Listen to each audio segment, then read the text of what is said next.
وإذ علمتك الكتاب والحكمة والتوراة والإنجيل وإذ تخلق من الطين كهيئة الطير بإذني فتنفخ فيها فتكون طيرا بإذني.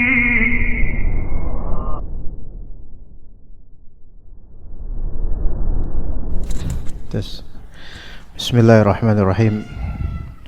Assalamualaikum warahmatullahi wabarakatuh. Innal hamdalillah nahmaduhu wa nasta'inuhu wa nastaghfiruh wa na'udzu billahi min shururi anfusina wa min sayyiati a'malina. May yahdihillahu fala mudilla lahu wa may yudlil fala hadiya lahu. Asyhadu an la ilaha illallah wahdahu la syarika lahu wa asyhadu anna Muhammadan abduhu wa rasuluhu la nabiyya ba'dah. Fa inna asdaqal hadits kitabullah wa khairal hadi hadi Muhammadin sallallahu alaihi wasallam wa syarral umuri muhdatsatuha wa kullu muhdatsatin bid'ah wa kullu bid'atin dhalalah wa kullu dhalalatin finnar. Amma ba'd. Para ikhwah sekalian rahimani wa rahimakumullah, di antara rahmat Allah Ta'ala kepada hamba-hambanya, yakni menjadikan untuk setiap memiliki dawa. Setiap penyakit memiliki obat, baik penyakit ma'nawi maupun penyakit jasadi atau jismi. Yang mana Nabi SAW mengatakan, Inna Allah Azza wa Jalla khalaqad da' wa khalaqad dawa. Nabi SAW, Allah Subhanahu Wa Taala menciptakan penyakit dan menciptakan obat. Fatadawaw, maka berobatlah kalian. Perintah dari Nabi SAW untuk berobat, dianjurkan untuk berobat. Juga kata Nabi SAW, likulli da'in dawa, untuk setiap penyakit ada obatnya. Fa idza usiba dawa'u ad-da' baru biiznillah, maka jika obat menimpa pada penyakit, maka akan bebas dari penyakit itu dengan izin Allah. Di sini pertama Allah Ta'ala yang menciptakan penyakit dan obatnya. Dua-duanya Allah yang menciptakan. Kemudian penyakit diciptakan oleh Allah, obat diciptakan oleh Allah, kesembuhan pun diciptakan oleh Allah dengan takdir dan kehendaknya. Ini akidah, masuk dalam masalah akidah, yang setiap insan itu harus meyakini akan hal tersebut. Penyakit dari Allah, obat juga dari Allah, dan efek dari obat itu juga dari Allah. Bahkan tidak berefeknya obat itu juga dari Allah Azza wa Jalla.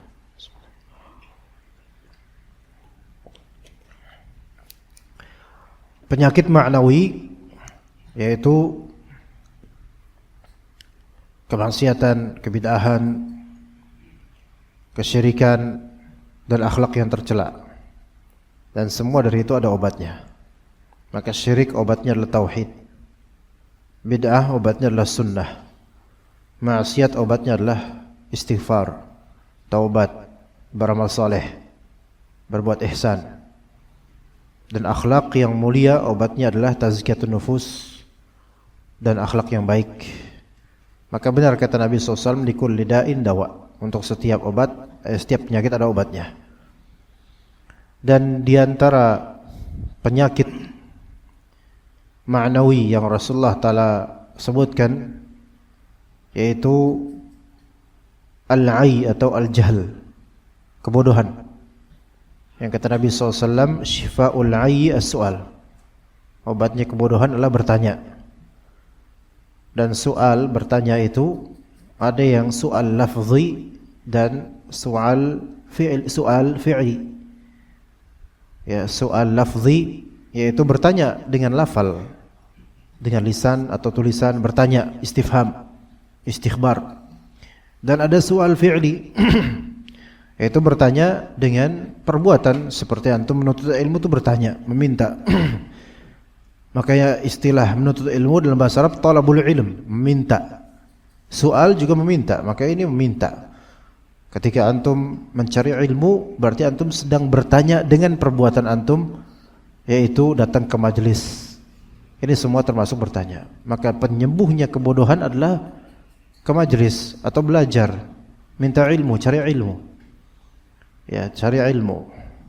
Kejahilan itu penyakit.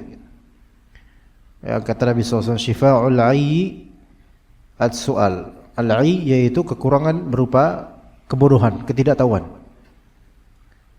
Seseorang ketika dia ingin sehat imannya, sehat qalbunya, maka harus dengan ilmu syar'i.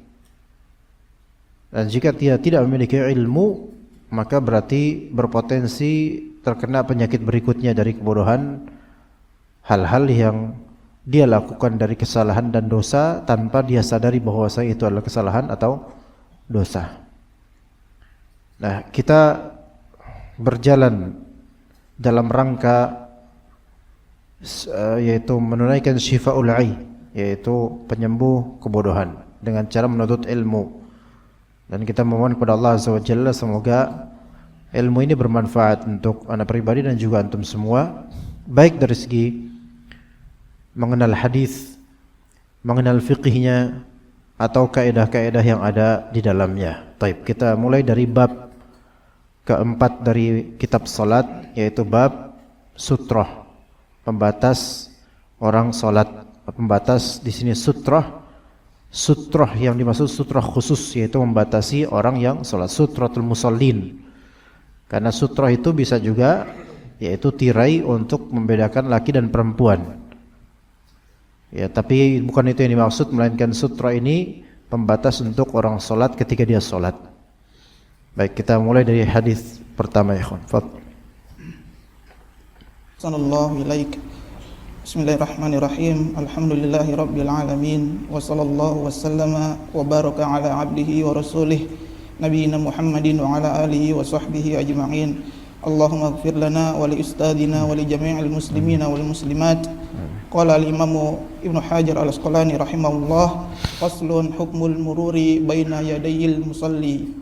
An Abi Juhaim ibn al-Harith radhiyallahu anhu qala qala Rasulullah sallallahu alaihi wasallam, law ya'lamul marru baina yadayil musalli madza alaihi min al-ithm lakana ay yaqifa 40 khairan lah min ay yamurra baina yadayhi. Muttafaqun alaih wal lafdhu lil Bukhari wa waqa'a fil Bazzar min wajhin akhar 40 kharifan. Kita mulai dari makna bab ini, yaitu bab sutratil musalli.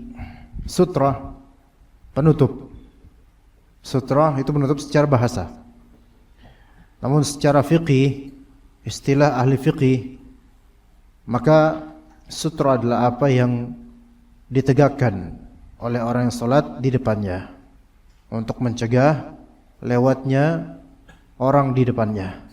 Itu sutra. Jadi sutra pada asalnya bentuknya tegak, ya, zahir.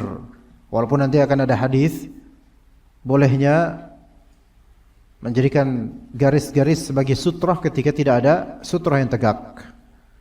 Nah, tujuan dari sutra ini sesuai dengan hikmahnya, yaitu mencegah orang agar tidak lewat di hadapannya, di tempat sujudnya.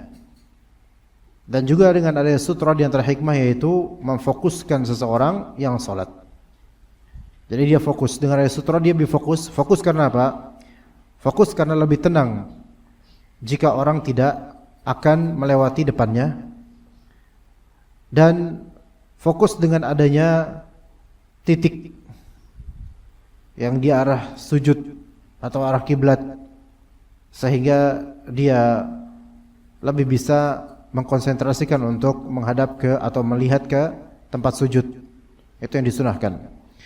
Dan sutra ini pada hakikatnya tidak dibedakan antara siapapun yang merasa khawatir akan ada yang lewat atau tidak. Bahkan antum sholat di kamar, maka afdolnya atau sunnahnya di hadapan sutra. Termasuk sutra ya tembok. Ya, bukan menjauh dari sutra, melainkan di hadapan sutra. Termasuk sutra yaitu tembok.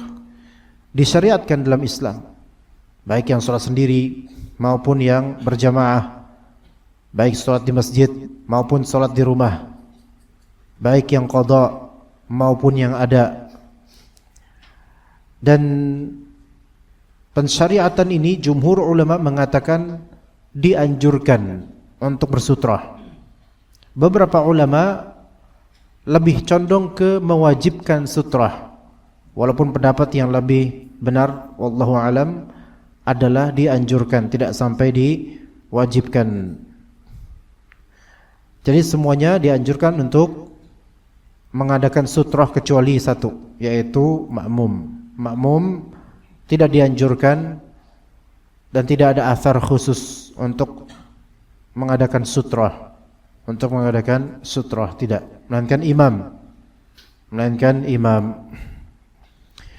Dan kemudian hadis pertama di bab keempat ini, bab sutrah, yaitu hadis Abu Juhaim bin Al-Harith radhiyallahu anhu. Beliau berkata, Rasulullah SAW bersabda, "Lau ya'lamul mar baina yadil musalli." Seandainya orang yang lewat di depan orang yang sedang salat itu mengetahui madza alaihi minal itsm, tanggungan dosa yang akan dipikulnya gara-gara dia lewat di depan orang yang salat, lakana an yaqifa 40 khairan lahu min an yamurra baina yadayhi. Maka kalau misalnya dia tahu dosanya itu seberapa besar, niscaya dia itu berdiri menunggu selama 40 itu lebih baik baginya daripada lewat, khairan lahu min an yamurra baina yadayhi, daripada dia harus lewat di depan orang yang sedang salat. Arba'in di sini mujmal atau mubham. Tidak jelas arba'in apa, 40 apa. Namun dalam riwayat Al-Bazzar dalam Al-Bahr Al-Zakhar, yaitu disebut juga Musnad Al-Bazzar, dengan sanadnya ada tambahan ziyadatul ma'na li'an yaquma 40 kharifa, yaitu berdiri ya 40 musim, itu 40 tahun maksudnya, 40 tahun. Hanya saja lafal arba'ina kharifa di sini dilemahkan oleh sebagian dari ulama, wallahu a'lam. Maka mungkin lebih afdal tetap dimujmalkan 40, entah 40 apa, wallahu a'lam. Tapi kalau condong yang 40 tahun, maka itu bukan sesuatu yang mustahil. Karena akhirat itu lebih luas daripada dunia. Nah, di sini hadis ini kita lihat, lau ya'lamul marru baina yadayhi. Lafal baina yadayhi, kalau diterjemahkan secara harfiah, di antara kedua tangan, tapi bukan begitu maknanya.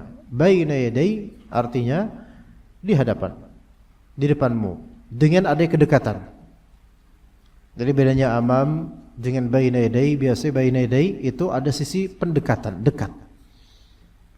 Makanya untuk memotivasi para pembelajar bahasa Arab, diadakan kitab Al-Arabiyah baina yadayk, bukan Al-Arabiyah amamuk atau amamak. Padahal sama-sama maknanya di depan. Tapi lafal baina yadayk itu ada isy'ar, ada faktor untuk kita merasakan we can embrace it gitu loh. Kita bisa memeluknya. Paham? Baina yaday, antara kedua tangan tuh di depan. Berarti paham enggak di sini? Mengerti bedanya? Sekarang antum bilang Ustadz di depan antum, itu sahih. Bahasa Arabnya apa? Ustadz amamuka, gitu kan ya? Tapi kalau dibilang Ustadz baina yadayka, Ustadz di depanmu dalam artian baina yadayka, yaitu you can embrace it, kamu bisa memeluk dia. Benar gak tuh? Kurang tepat. Kurang tepat. amam lebih afdal. Karena kita tidak sedang berdekatan secara jarak. Ya. Nah, kalau di kitab antum, nih kitab antum, kitabuka baina yadaik. Kitab antum di depan antum, di antara kedua tangan antum. Maka ada enggak sisi lebih dekat di sini? Dekat banget kan? Dekat karena bisa diambil, bisa dipeluk, bisa dan seterusnya. Nah, makanya Rasulullah SAW mengatakan, "Lau ya'lamul maru baina yadayil musalli." Bukan lau ya'lamul maru amamal musalli, bukan. Oke, faham enggak yang ana omongin ikhwan? Bedanya amam dengan baina yadaik. Kalau di Indonesia kan sama. Enggak, depan. Tapi depan itu kan ada yang depan banget gitu. Ya. Kayak misalnya fulan yang di akhir. Ustadz di depan antum bukan di depan. Tapi maknanya amam atau baina yadaik? Amam jelas. Bahkan yang paling amam di sini pun menganggap ustadz amam muka. Tapi kalau baina yadaik terus untuk apa? Untuk yang betul-betul dekat, baik secara makna ataupun secara jarak. Biasanya secara jarak, ya. Hada baina yadaik.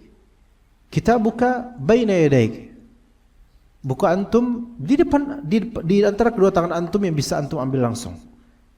Dan ini menunjukkan bahwasanya, dari lafal ini menunjukkan bahwasanya yang bisa berefek pada salat kita itu adalah orang yang melewati kita di mana? Baina yadaik. Ngerti di sini? Di tempat sujud kita.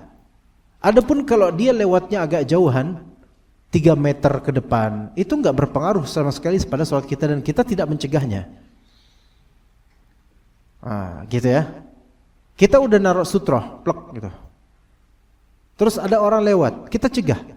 Dan lewatnya itu antara kita dengan sutroh, karena antara kita dengan sutroh ini baina yadaik. Gitu kan? Maka kita cegah. Tapi kalau dia lewat di depan sutroh, kita cegah enggak? Enggak. Kalau khulas itu area dia, fadl. Itu bukan baina yadaik lagi. Okay? Understand? Can I explain in English? May I? You will understand? May I? Jawabannya you are. Itu namanya miss cable. Salah kabel. Kalau yes you may gitu. May I? Yes I am. Ini tambah parah ya.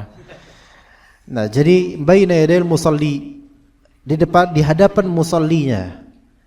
Kalau misalnya orang mar, lihat lafal al-mar menunjukkan murur. Murur ya ini lewat. Bedakan antara lewat dengan yang stay. Waqif, jalis, qa'id, beda dengan mar. Mar itu lewat. Qa'id duduk, jalis duduk, waqif diri. Oke. Kalau misalnya dia enggak lewat tapi duduk di depan kita. Ya. Dan dia menjadikan dirinya sutroh untuk kita. Apakah kita singkirkan dia? Tidak, karena dia tidak murur, tidak melewati. Ya.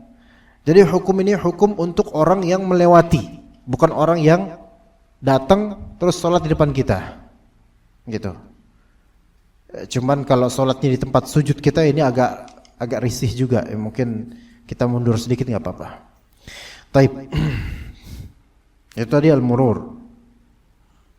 Law ya'lamul mar baina yadayil musalli, maka dikatakan oleh para ulama ini depan orang yang salat ya, di antara kedua kakinya sampai ke tempat sujudnya itu baina yaday. Ya, adapun lebih dari itu maka tidak termasuk hukum dalam hadis ini. Madza alaihi minal itsm?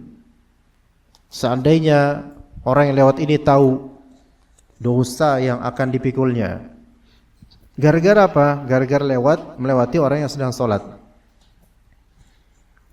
Lakana an yaqifa 40 khairan lahu min an yamurra baina yadayhi. Tentu dia berdiri menunggu selama 40. Dalam riwayat Al-Bazzar 40 kharifa. Yani salah satu dari nama musim. Salah satu dari nama musim. Dia musim gugur gitu loh modelnya. Karena musim di bahasa Arab ada 4. Asy-syita, as-saif, al-kharif, ar-rabi'. Syita itu musim dingin, saif musim panas, rabi' musim semi, kharif musim gugur gitu loh. Indonesia musim inauguration of presidency. Yes doang. Musim pengangkatan presiden. Semoga Allah Ta'ala memberi hidayah dan taufik pada presiden kita dan wakilnya dan seluruh kabinetnya. Semoga Allah Ta'ala memaafkan yang telah berlalu dan memaafkan kaum muslimin pada umumnya. Amin. Taib.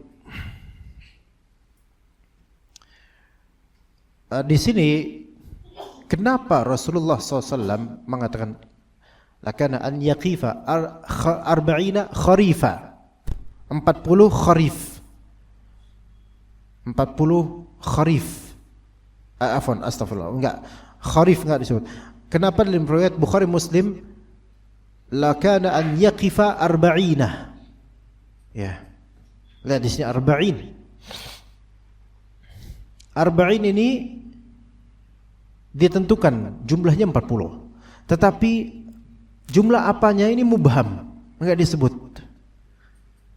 Ini kadangkala ada dalam Al-Qur'an dalam hadis, bahkan berulang kali penyebutan sesuatu atau suatu isim dengan itlaq atau dengan ibham. Dengan itlaq yaitu hanya disebutkan lafal satu gitu aja, enggak dikaitkan dengan apapun, atau ibham, penyebutan jenis tanpa dirinci macamnya, atau penyebutan jumlah tanpa dirinci ma'dudnya, yaitu bilangan apa enggak dirinci. Kenapa begitu? Kadangkala kemajuhulan objek itu dimaksudkan untuk ta'zim dan tafkhim. Untuk ta'zim, mengagungkan dan membesarkannya. Tafkhim kayak huruf mufakhamah, besar dia. Maka dimaksudkan untuk menjadikannya itu hiperbola dan besar. Ya. Jadi kadang-kadang diambigukan sesuatu dalam nas, maksudnya adalah untuk mengagungkannya. Ya. Misal di Al-Quran apa contohnya, ikhwan? Ya. Ajran azima misalnya. Ya itu sudah jelas, itu ada lafal azima menunjukkan besarnya. Tapi apa? Contoh lain, ikhwan, contoh lain sebutkan dalam Al-Quran atau hadis. Selain dari ini, diambigukan pahalanya atau dosanya atau ganjarannya, sehingga membuat kita itu tidak mengetahui rincinya. Tidak diberitakan tentang rinci itu kerap kali memberikan pengaruh ta'zim. Begitu. Misal di kajian ini misal dibilang Pak Andik atau panitia misalnya, insyaallah 2 bulan lagi akan ada seorang ustadz yang mengisi kajian di Taifah.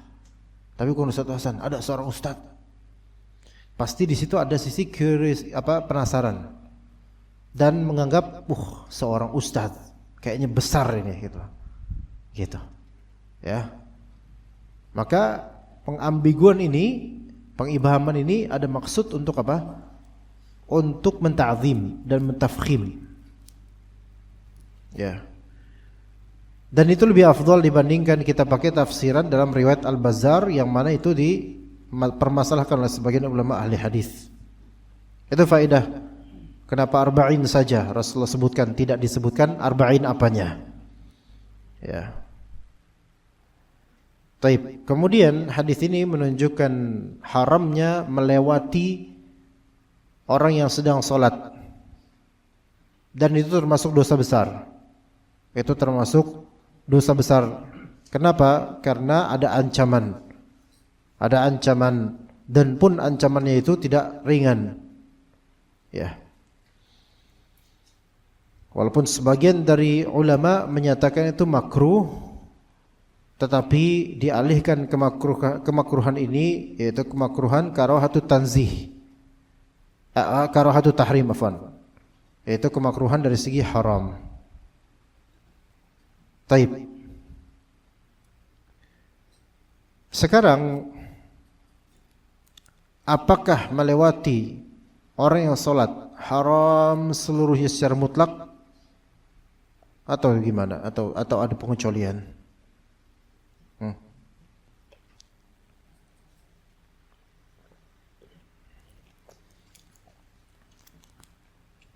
Melewati depan persis orang haram antara tempat sujudnya dengan tempat berdirinya itu haram untuk seluruh kasus kecuali untuk makmum yang masih terkoneksi dengan imam.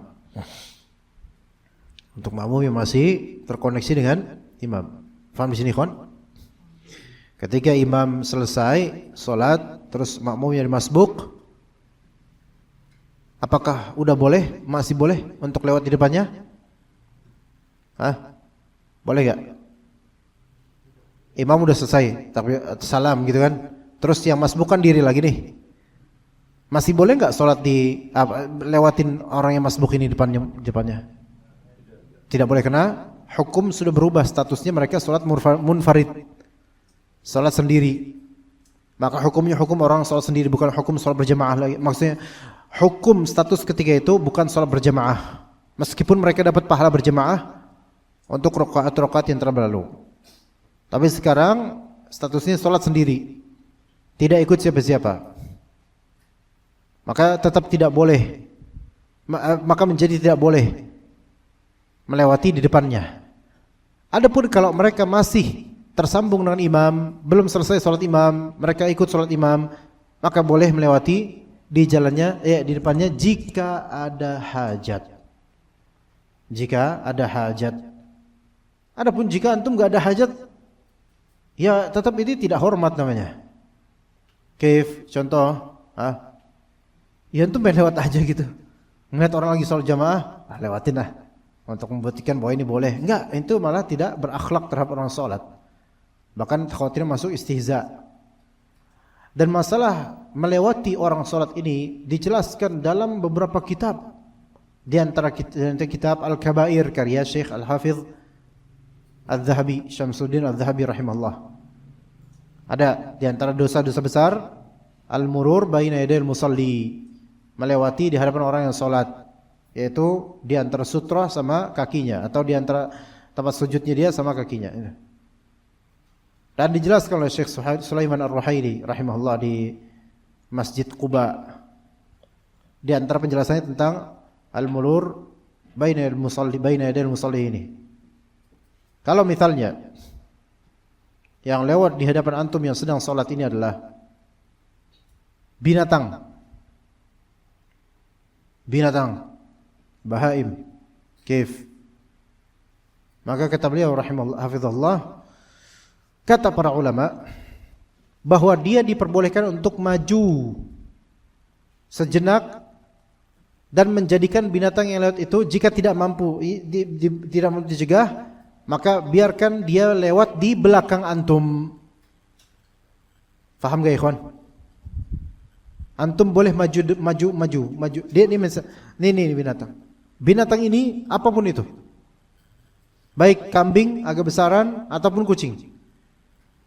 Kalau memang dia nggak bisa diusir, antum bisa gituin. Tapi kalau ngotot kucing itu memang tetap pengen, maka dianjurkan apa? Antum maju sejenak, biar dia lewat di belakang antum, bukan dia lewat di depan antum yang sedang sholat. Begitu. Ini itu kata beliau, dan beliau menisbatkan kepada sebagian ulama. Dan kalau anak kecil yang mau melewati bagaimana? Maka diperlakukan hal yang sama atau serupa. Antum diperbolehkan untuk atau dianjurkan untuk maju sejenak, dan biar anak kecil itu lewat di belakang antum, jika itu memungkinkan. Kenyataannya bocil-bocil yang lari di masjid, kif? Antum mau maju, kalau kayak itu diterapkan misalnya, nggak mungkin. Apalagi dia tawaf itu, bulak-balik, Lah terus antum maju mundur terus. Makanya jika antum memungkinkan, kalau nggak memungkinkan ya khalas. Anak kecil susah dicegah, ikhwan. Ya kan? Seperti itu. Baik. Bagaimana dengan melewati orang salat di Masjidil Haram atau Masjid Nabawi? Maka kita katakan hukum asal tetap berlaku pada asalnya. Oke? Hukum asal tetap berlaku. Ini perhatikan karena khilaf di antara ulama. Ada sebagian ulama mengatakan di Masjidil Haram terutama atau di Masjid Nabawi dimaafkan jika kita lewat orang-orang yang sedang salat. Namun yang wallahu alam lebih sahih dan ini yang masuk ke perasaan ana juga, lebih ke perasaan ana ya. Batin ana ketika menghadapi ini. Hukumnya tetap haram. Hukumnya tetap haram dan haram bermudah-mudah untuk masalah ini. Memang tetap ada pengecualian, betul. Ketika sudah darurat atau kebutuhan yang mendesak dan tidak ada celah atau jalan, maka khalas. Di Masjidil Haram atau karena crowded misalnya. Tetapi kan tidak selalu crowded. Ya, kalau antum pernah ke sana, se-crowded-crowdednya tidak selalu crowded ketika salat. Ya, dikontekskan yang benar aja itu. Jadi jangan sampai kita katakan sebagian orang mengatakan begini, oh tidak apa-apa kalau di Masjidil Haram, di Masjidil Nabawi. Sehingga orang-orang apa? Bermudah-mudah dan itu yang kelihatan, apalagi orang-orang luar Indonesia. Orang Indonesia itu masih santun, ikhwan. Indonesia tuh lagi enggak sholatnya aja kita santun sama dia. Orang Indonesia itu santun pada orang yang sedang tidak sholat. Apalagi pas lagi sholat lebih santun lagi orang Indonesia. Biasanya yang lewat-lewat gitu aja tuh perindavan tuh. Ya. Syukur-syukur lagi enggak bikin street food ketika itu. Ya. Atau orang Afrika lewat gitu. Lewat. Dan orang-orang bukan Indonesia lah pokoknya. Indonesia itu Masya Allah. Ada yang sholat melipir dia, nggak mau lewat di depannya. Subhanallah. Ya. Sehingga dikenal orang Indonesia itu Masya Allah, akhlaknya bagus gitu loh. Rendah hati, tidak kasar, kecuali lawan Bahrain. Hilang kita. Identitas kita hilang langsung. Ya. Nah, itu Indonesia tuh. Beda sama negara lain, subhanallah. Namun ya gimana antum kalau misalnya salat di Masjidil Haram atau Masjid Nabawi? Ketika memang tidak memungkinkan. Syuf misal, setelah tawaf, biasanya kan kita salat di salat 2 rakaat setelah tawaf. Baik yang dekat dengan makam Ibrahim atau agak menjauh karena crowded. Itu kan lewat-lewat aja manusia itu. Enggak. Masa mau kita cegah terus itu enggak salat-salat kita lama-lama. Bahkan syuf antum lagi sujud, bisa aja kaki itu dilangkahin oleh kaki makhluk hidup lainnya tuh. Dilangkahin itu. Dilangkahin itu. Antum diri sedikit, udah langsung masuk itu ke jubahnya itu. Gelap di depan. Itu terjadi, ikhwan.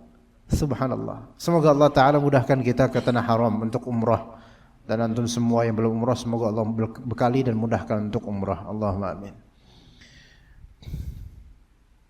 Syufana kemarin sempat ngelihat produk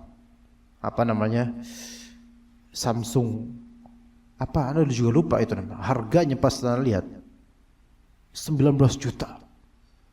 Itu anda coba kan di toko enggak usah disebutkan toko mewah.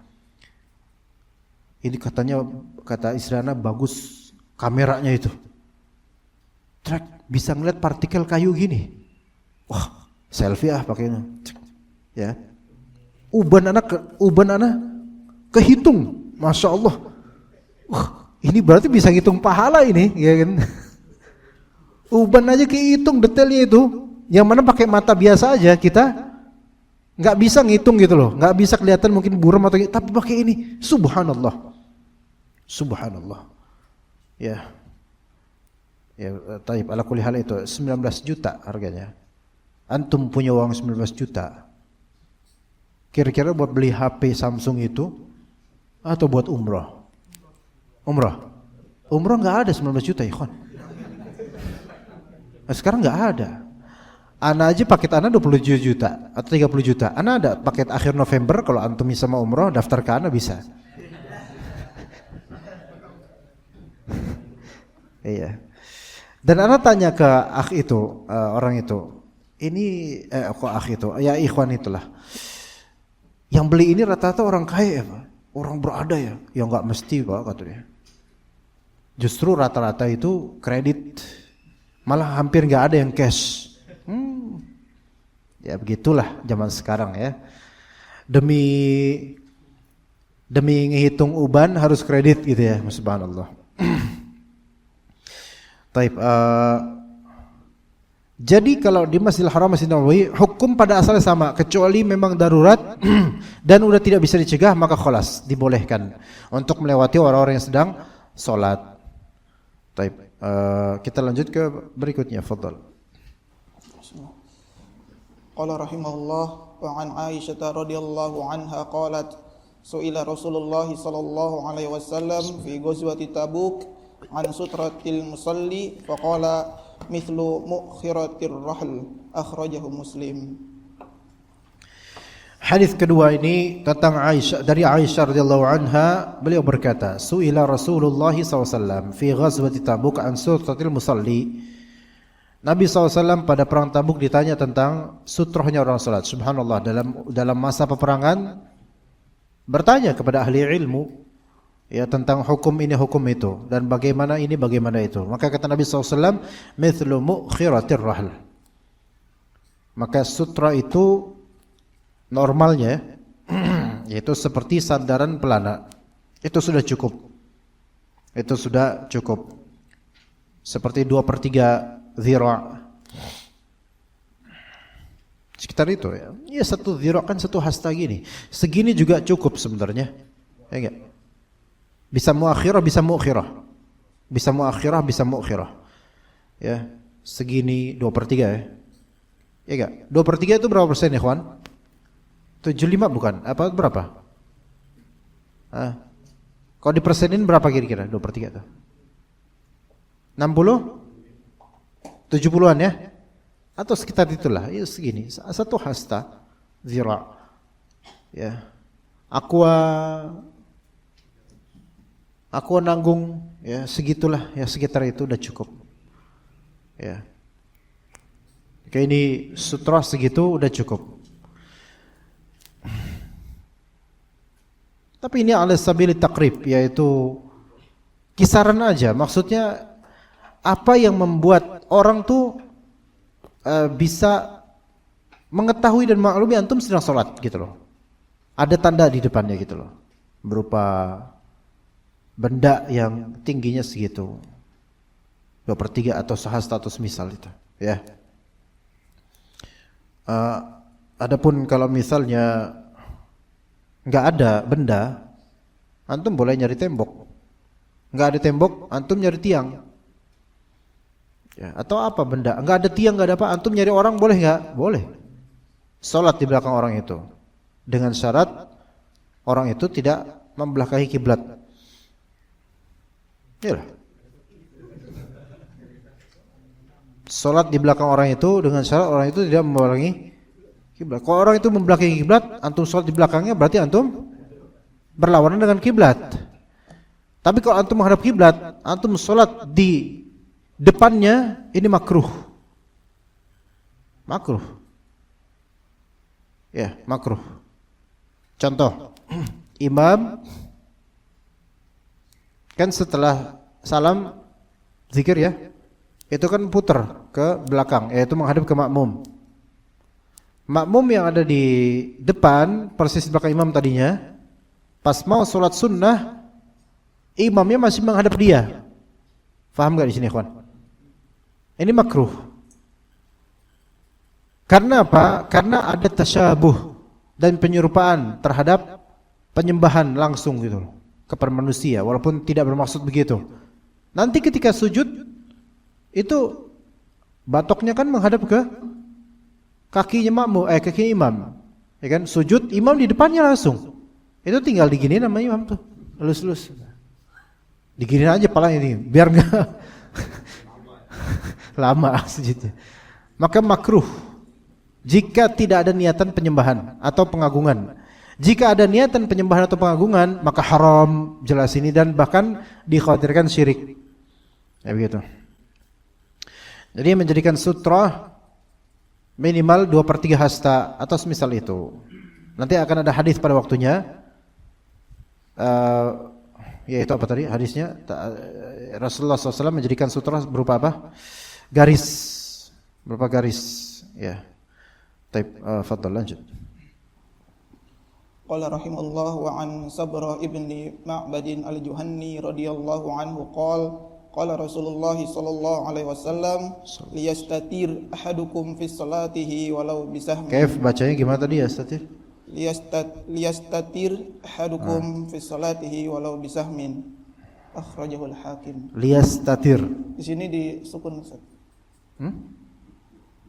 Liyastatir. Iya sukun benar. Mati kan? Atau tadi kayak tirnya itu kayak stressingnya jangan di T. Liyastatir. Di ta yang pertama, liyastatir. Bukan liyastatir. Atau antum bikin sendiri Sunda liyastatir. Enggak. Liyastatir. Liyastatir. Liyastatir gitu. Liyastatir, ya. Iya, dia ya, liyastatir. Liyastatir ahadukum gitu. Dan liyastatir ahadukum. Enggak. Ya. Liyastatir ahadukum. Ya, di sini di hadis Sabrah bin Ma'bad al-Juhani radhiyallahu anhu. Beliau berkata, Rasulullah SAW bersabda, liyastatir ahadukum fi salatihi walau bisaham. Hendaknya salah seorang dari kalian membuat sutrah pembatas dalam salatnya walaupun hanya dengan sebatang anak panah. Syuf anak panah berarti di atas lebih dari sadel, lebih dari setengah, lebih dari 1 dhira'. Ya, anak panah kan panjang.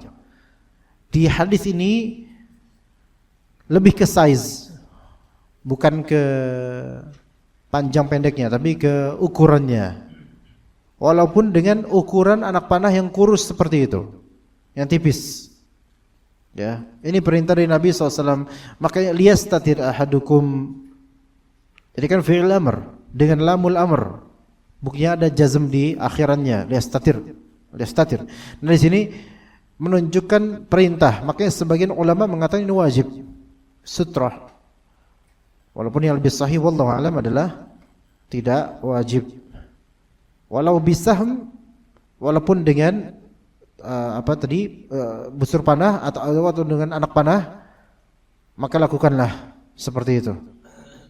Dan ini menunjukkan bahwasanya sutrah itu bisa terwujud dengan apapun yang menancap, yang berdiri di depan musalli orang yang salat, walaupun pendek atau tipis, maka itu tidak masalah selama itu terlihat dan membuat orang tahu bahwasanya antum sedang salat. Ya. Jadi hadis ini zahirnya wajib, namun yang lebih sahih adalah wallahu alam tidak sampai wajib.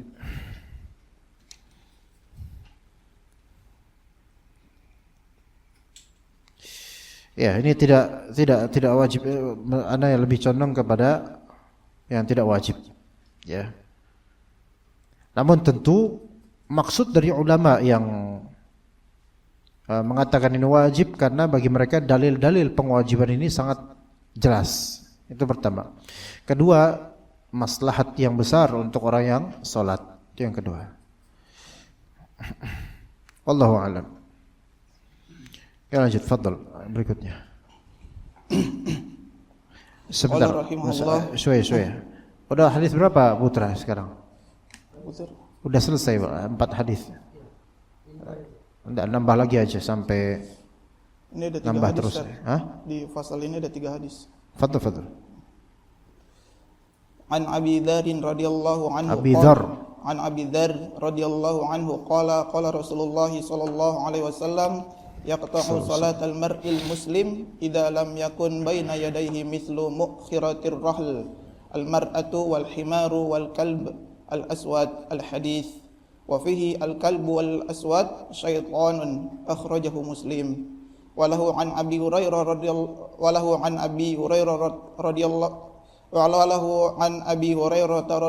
anhu nahwu dunal kalb wa li Abi Dawud wan Nasa'i an Ibnu Abbas radhiyallahu anhuma nahwu duna akhirih wa qayyada al-mar'ah bil haid. Baik. Dia hadis dengan penggabungan dari beberapa riwayat tentang beberapa case atau beberapa syakhs atau individu, person maupun hewan yang bisa memotong sholat seseorang ketika lewat di depannya tanpa adanya sutrah. Ini menunjukkan ada beberapa kasus tanpa adanya sutrah bisa berpengaruh pada masalah sholat. Nah, kata Nabi SAW, yaqta'u sholatal mar'il muslim, terputuslah, memotong sholatnya seorang mukmin muslim dengan taqyid idza lam yakun baina yadayhi mithlu mu'khiratir rahl, jika di hadapannya itu tidak ada sutrah, intinya gitu. Maka tiga hal ini yang memotong sholatnya dia. Al-mar'ah, perempuan. Syuf, ketika disebut mar'ah itu berarti bukan anak kecil. Maka dalam suatu riwayat ditaqyid al-mar'ah al-haidah, yaitu perempuan yang pernah haid, artinya dia sudah baligh. Sehingga kalau itu perempuan belum baligh lewat di depannya tidak masalah. Maksudnya tidak berpengaruh pada sholatnya. Anak kecil, anak TPA, akhwat TPA lewat, dia belum pernah haid pastinya, masih kecil. Maka ini tidak berpengaruh pada salat antum. Kedua, al-himar. Ketiga, nanti kita jelaskan lebih. Al-kalbul aswad, anjing hitam. Bahkan dalam riwayat Muslim, kemudian ditanya,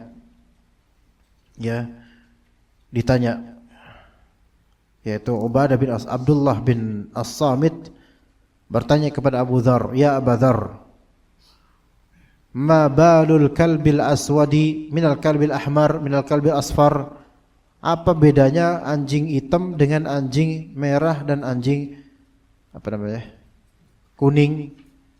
Maka kata Abu Dzar, ya bena akhi, sa'altu Rasulullah SAW kama sa'altani. Wahai ibna akhi, ini maknanya bukan enggak mesti anak pamanku. Ya, ini seolah-olah ada kalimat pendekatan aja gitu loh. Ya, kalau antum pernah melihat Habib Rizik bilang, begini saudara, gitu. Jadi saudara-saudara. Ya, kita bilang, afwan, anak bukan Habib juga, non Syihab, Jaizi, gitu. Ya. Maka jangan begitu saudara. Ya itu. Oh, berarti dia lagi ngomong saudaranya sendiri bukan? Enggak, mau sama kita juga, tapi maksudnya ada pendekatan di sini. Ya bena akhi, kata Abu Dzar. Sa'altu Rasulullah SAW kama sa'altani. Saya pernah bertanya kepada Rasulullah SAW sebagaimana engkau saya pernah bertanya sebagaimana engkau bertanya seperti ini. Tapi kata Rasulullah begini, al-kalbul aswadu syaitan. Black dog is Satan. Ya begitu.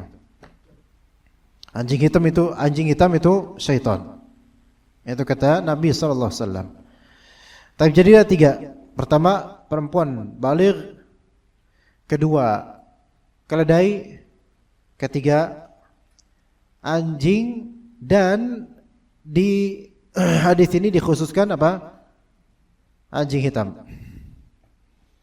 Ini dalilnya, ya menunjukkan bahwasanya itu bisa berpengaruh pada sholat. Hanya pengaruhnya di sini, kalau salah satu dari ketiga yang lewat, dan lewatnya itu di antara atau antum tanpa sutroh. Kalau ada sutroh dan antum salat di depan sutrah lewat itu tidak berpengaruh, gitu loh. Paham di sini, kawan? Sekarang masalahnya adalah antum enggak pakai sutrah. Itu yang dimasalahkan di sini, antum enggak pakai sutrah. Terus kemudian ada perempuan yang sudah baligh atau ada anjing hitam atau ada satu lagi apa? Keledai lewat. Itu masalahnya. Enggak pakai sutra dan salah satu dari mereka ini lewat di depan antum langsung melewati gitu. Ya, maka kata Nabi yaqta'u, memutus, memotong. Ulama beda pendapat di sini. Memotong di sini tafsirannya gimana? Apakah qata' di sini maknanya ibtal, membatalkan, atau qata' di sini maknanya adalah tanqis? Ya, begini. Kan tadi kata Nabi memotong salat seorang dari antum, dipotong salatnya dengan lewatnya 3 ini tanpa sutra, gitu kan? Paham? Tapi terpotongnya ini bermaknanya imma makna, ada 2 pendapat di ulama atau lebih dari 2 ya. Makna pertama kata ulama yang sahih adalah maknanya naqd. Ulama lainnya mengatakan maknanya bukan naqd, naqs. Beda titik doang. Naqd itu artinya ibtal, membatalkan. Naqs itu artinya mengurangi. Beda enggak, ikhwan? Membatalkan salat dengan mengurangi salat sama atau beda? Beda lah. Membatalkan salat berarti batal total. Udah, antum harus istinaf dan mulai dari awal. Tapi kalau misalnya naqs, maka paling ini mengurangi khusyuk, mengurangi pahala salat, gitu lah. Tapi tidak membatalkan salat. Nah, itulah khilaf di antara ulama. Zahirnya, wallahu alam, ini pendapat pertama yang lebih sahih. Membatalkan salat antum. Perempuan yang lewat yang sudah haid, maksudnya yang baligh, ya. Atau anjing hitam atau keledai. Dah itu. Baik, sekarang di kehidupan nyata kita di Indonesia ini, mungkin enggak fulan-fulan ini lewat di depan kita? Ya mungkin siapa? Cuman perempuan doang ya, kawan. Keledai? Hah? Coba antum sholat. Hah? Antum sholat dia abad misalnya. Abad ya. Allah, berjamaah lagi. Atau sholat sunnah qobliyah atau gimana? Tiba-tiba keledai lewat. Enggak ada, oke. Atau anjing hitam lewat, susah. Ya, susah. Atau perempuan akhwat sudah balik lewat. Terputus enggak antum di situ? Salatnya terputus. Pikiran? Oh, udah. Mana lagi cekcok lagi sama istri di rumah. Nah, itu langsung. Ya ini memang jarang. Kalau di zaman sekarang di negeri kita ini susah terjadi. Tapi hukum tetap hukum walaupun nadir terjadi. Dulu di zaman Nabi enggak seperti sekarang, bro, masjidnya. Ya. Gitu ya. Dan mungkin bisa terjadi di mana? Di Masjidil Haram, di Masjid Nabawi. Bisa terjadi? Bisa. Antum sholat di suatu tempat mungkin di bagian luar masjid, antum sholat gitu aja tanpa sutra, lewat akhwat, gitu. Iya, lewat. Nino, lewat. Ya kan? Maka hadis ini berlaku ya jemaah. Ingat hadis ini nanti kalau antum udah di tanah suci sana.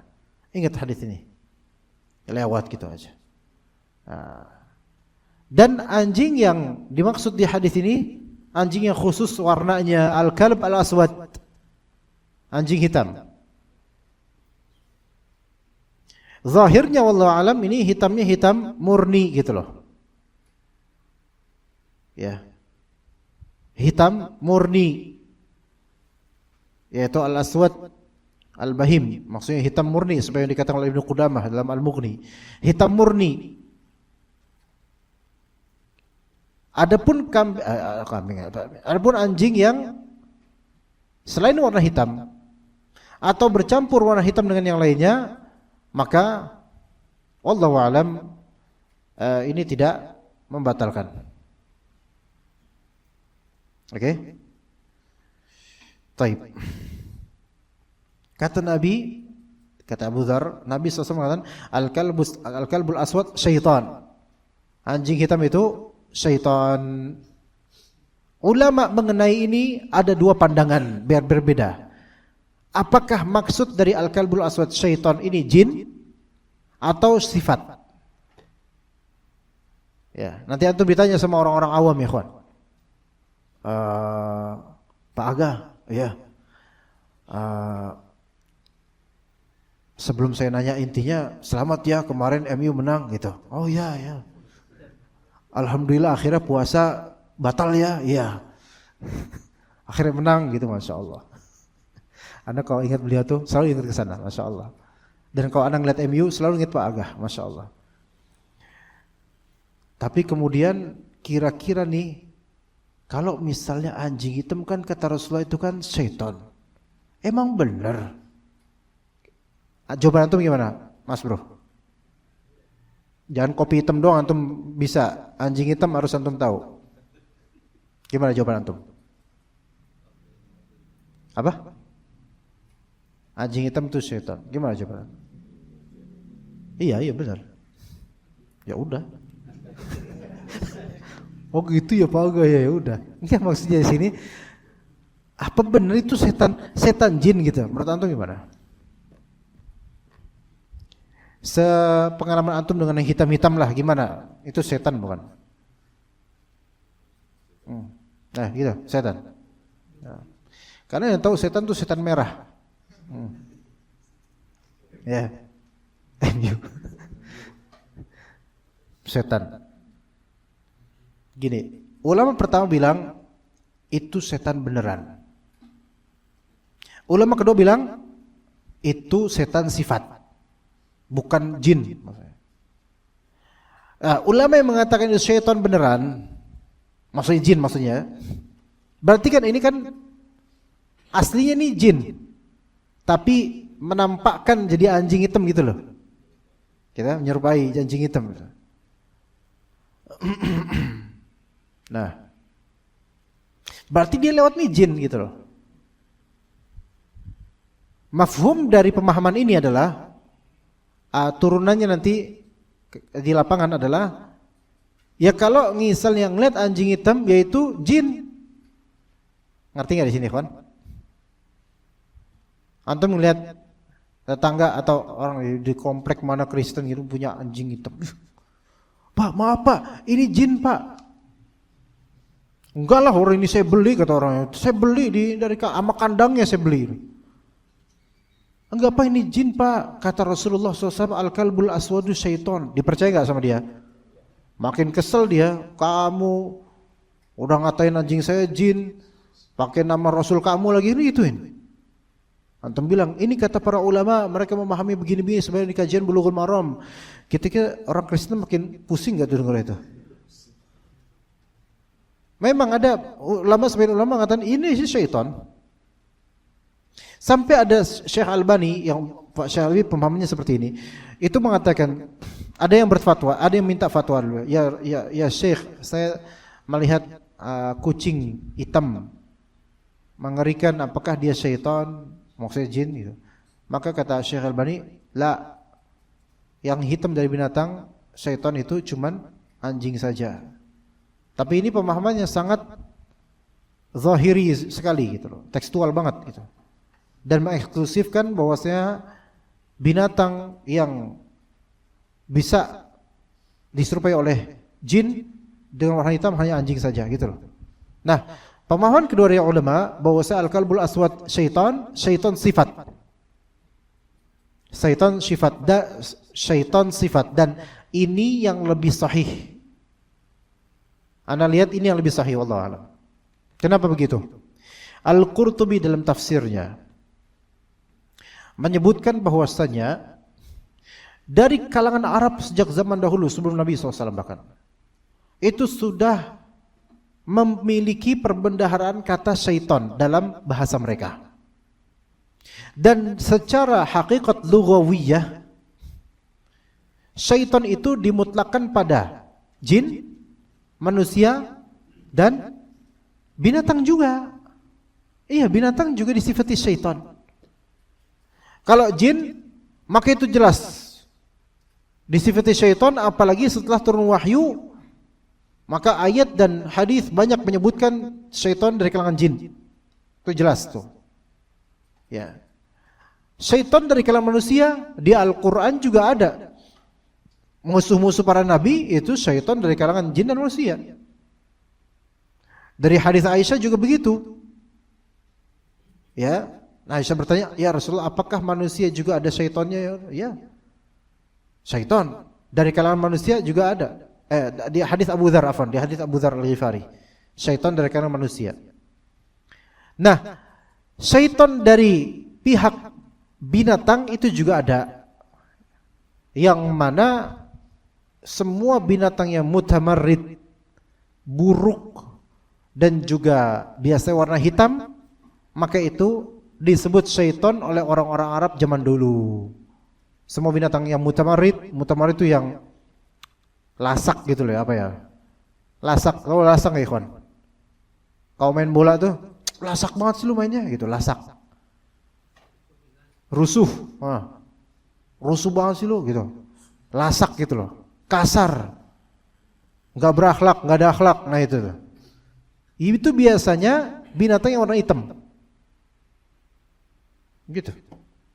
Makanya Syekhul Islam Ibnu Taimiyah mengatakan, zahir sekali bahwasanya di setiap jenis hewan yang memiliki pola hitam atau warna hitam di hewan itu, maka pasti warna hitam itu binatang yang paling terjelek dari jenis itu, paling buruk tingkahnya. Antum kumpulin binatang Dalmatians misalnya, Dalmatians tau nggak? Panggilannya Tian. Dalmatians tau nggak, Ikhwan? Warnanya hitam putih bukan? Terus Helder coklat misalnya. Terus apa gitu? Apa Chihuahua itu apa tuh?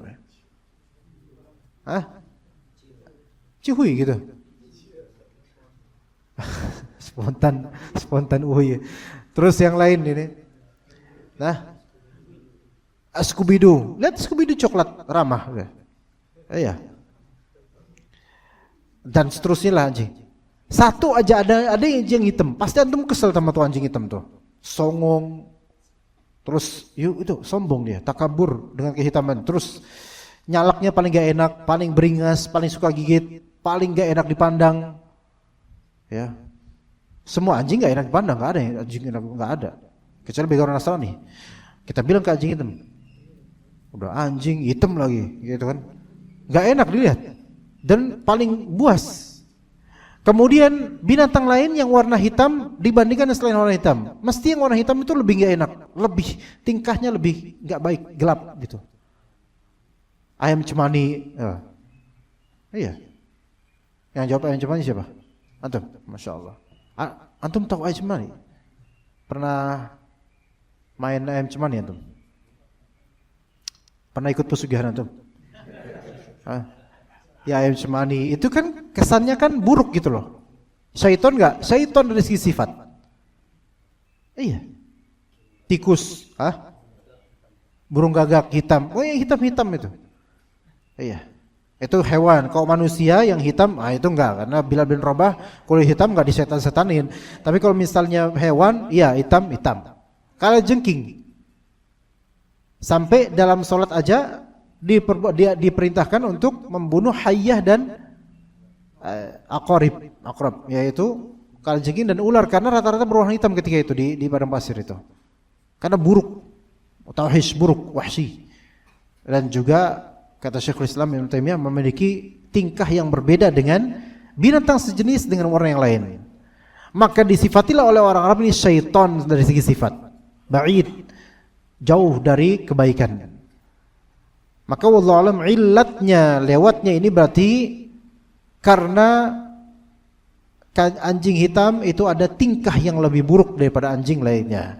Kalau yang lewat anjing Dalmatian misalnya, atau anjing warna-warna lain gitu, maka itu tidak mempengaruhi salat seseorang insyaallah taala. Taib. Kalau misalnya illatnya adalah kehitaman, apakah ini juga bisa dikiaskan ke hewan lain, tikus werok bisa. Hitam gede dengan totol di belakang gundul. Hitam habis dari got. Batal enggak salat antum? Tapi itu syaitan bukan? Termasuk syaitan dari sisi sifat karena hitamnya dan ngeselinnya dia. Tapi batal enggak salat antum? Enggak batal. Maka ini yang disebut terbatas pada mantuk lafaz, yaitu pada lafalnya saja, tidak ada kiasan. Memang disebutkan ilatnya syaitan, tetapi ini lebih ke ta'abbudi, bukan kepada ma'qulul ma'na. Ya, kita cukup insyaallah sampai sini. Barakallahu fikum jami'an. Masih ada sebenarnya masih berapa hadis? 2 ya atau 3? Hah? Ya 3 hadis, 2 atau 3 hadis ya. Insyaallah kita lanjut pada pekan depan biiznillah taala. Alhamdulillah udah sampai udah sampai halaman 136 tuh, masyaallah. Kita masih ada PR 700-an halaman lagi lah insyaallah ya. Subhanallah, masih lama untuk khatamin, masih lama. Tapi nanti kalau antum sudah sampai tengah-tengah, itu masyaallah.